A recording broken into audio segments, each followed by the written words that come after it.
And now, let's put it all back together. The fun part of taking apart stuff is figuring out how it all goes back together. Using my Note 2, the back camera, my iStabilizer XL phone mount, and an old tripod from Best Buy. Waiting for it to shut down, and bam. Okay. Now hopefully we can do this. Just lift that ribbon cable up, pull this out. Obviously, this goes in. Well, we gotta take the hard drive out. Then this. Poor old keyboard. I had an old Toshiba and it was missing a key and it's completely bent. I replaced it with a new keyboard, so this is just the old one. I need to throw it away. I can be a pack rat, unfortunately. Alright, so you've got a little ribbon cable. Just plug it, well actually once you get it seated in there, of course.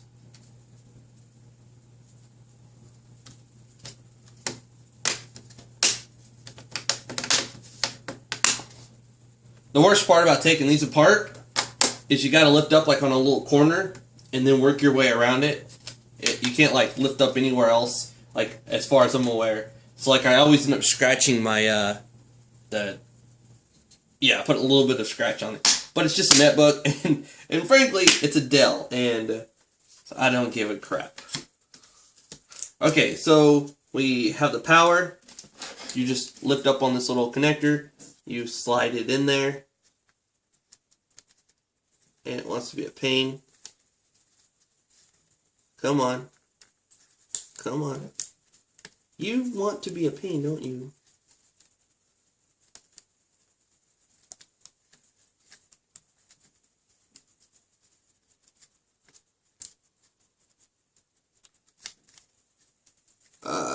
Just a little bit better. Come on. You piece of crap.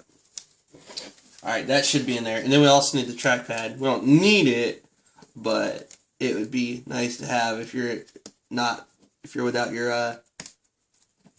there we go. Alright, then we just put the screws in. And somehow remember which one's which. Should have thought that one through.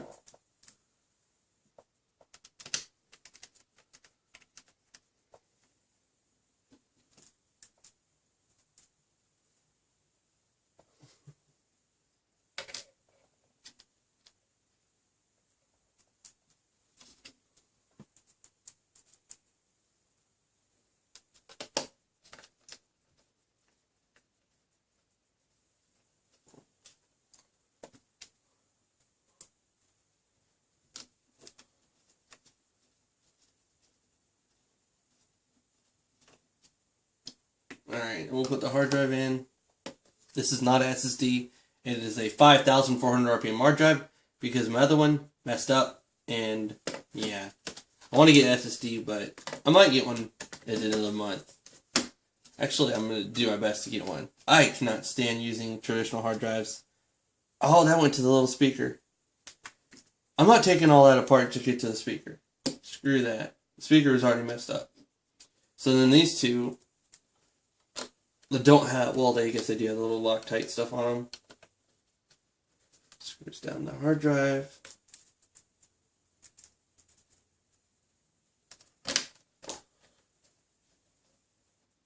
Alright, first of all, I'm going to quickly, yep, power button works. Then the keyboard, just slide the little ribbon in there.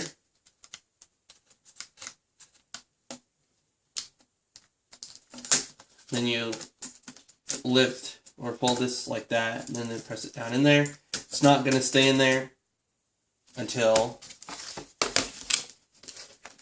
when you're changing out the hard drive. All you got to do is remove these 3 screws. 1, 2, 3. And they're right here.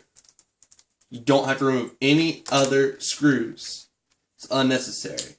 These 3 screws will let you lift up on the keyboard.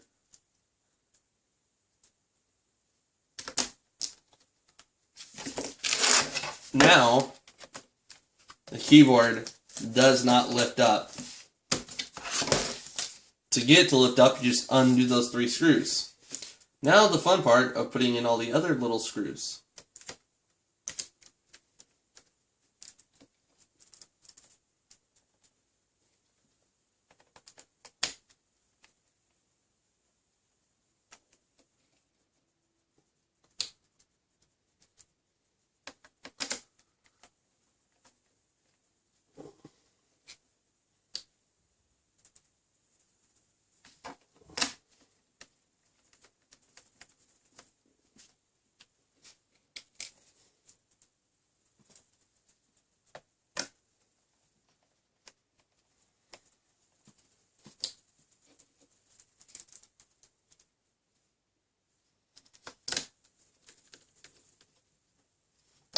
And then the little rubber feet just go right here. And then this one goes right there. And bam! One of those rare moments where you don't have any extra screws lying around that you have no clue what went to what.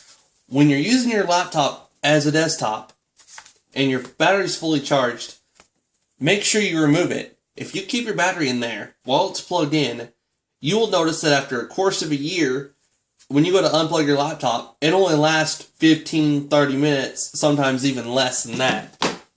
So when it's fully charged and you plan on having it hooked up for a long period of time, just keep that on there. I need to figure out how I'm going to secure this little screw. Maybe, I don't know. I'll figure something out. But, moment of truth, plug it in, and then turn it on. And ta-da! So far, so good. Now I'm going to pause this video for just a second and make sure the trackpad works too. I use these little, like, this is a 4 gig, this is a 4 gig, just little flash drives. This one has Heron's boot CD on it. That's because Avast thinks that the keys thing for like Samsung phones is a stupid virus, and it removed it. So that's why that error is there. It's KIES PDLR.exe. And then this little tiny one, these are just strictly for booting Linux. Okay, so moment of truth. Trackpad works. We can right click. It's still booting up because it's just a 5,400 RPM hard drive. And it takes it 17 years to start up.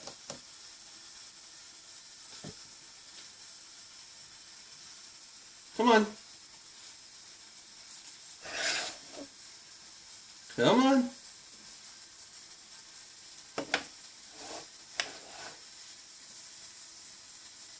Come on. I'm going to pause it. I talk about SSDs, and I talk about getting one, because Windows would have been fully started up a long time ago. With an SSD, the moment you see your desktop, you can load applications. They're like this. When you first see your desktop, you try to like right click, and you notice how it froze up before. Now it's working because Windows is almost fully loaded. It's still booting minutes later. With SSDs, it would have been booted, 30 seconds after pressing the power button. Maybe even 20 seconds, depending on how fast the drive is. And then, right now, you have this hard drive spinning at 5,400 RPM. And with faster drives, they're spinning at even faster rate of 7,200 RPM per second. That's per second. Think about how many hours you keep your laptop on for. And that hard drive is going at like 7,400 rotations per minute. Think about that. That your battery, like if you're running on battery, it's powering that hard drive to spin at that fast of a rate for as long as you keep your laptop on.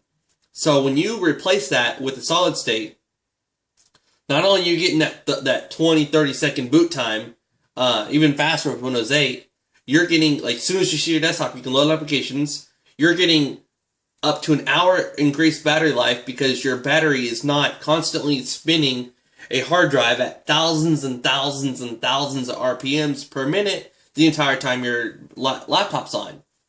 And also, if we were to move this laptop around, that hard drive's spinning at thousands of RPMs, like, on a platter. And if you jerk your laptop around, you're going to get errors on your hard drive, and then your hard drive's not going to boot, you're going to lose your data, and etc. With SSDs, nothing's moving. You can sit there and shake your laptop. Not that it's recommended, but if somebody was to bump your laptop or, you know, whatever reason, nothing's spinning.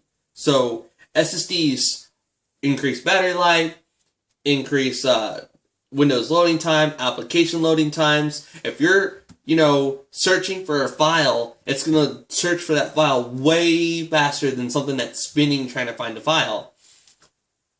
And it's just, I could go on and on and on about why SSDs are freaking awesome and why I have one in my laptop that I use for video editing.